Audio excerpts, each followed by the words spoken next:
Oynamıram. Yığışdırı, damını yığışdırı. Restoran daraldı. Oynayaq da bekarsızlık nazi. Adi bir tane restoran götürüp işletse ya. Adi bir tane restoran ha. Aya senin 100-150 bin pulun var. Günaydın var ha. Günaydın görürsen ha. Saat kim işleyir qaqa? Ne saat kim işleyir? Zafer abi. Zafer abi. Hamıyla öpüşüp görüşürüz. Hamıyla.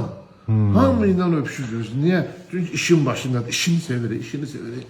İş bilege restorandadır. Yaxşı, sən mən də görməyəm. Bu işi qurmaq üçün nə qədər pul lazımdır? 1 milyon bir tane düzüp koşsa. Denene. Restoran hazır. Qulaq as, səndə nə qədər var? Ne? Var da məndə artı bir. 350 manat. 350 mi? Dur ağa. Dur. O permanenti götür. Götür divar kraskalayaq. Mən də bana qulaq alsam görüm nə deyir. İşimiz başımızdan açır. Restoran qurur. Ama ben sana bir daha söyleyeyim öyle. Saat kim işləyər restoran? Saat kim? Yəni, saat kimi bir dənə divar kraskalayaq.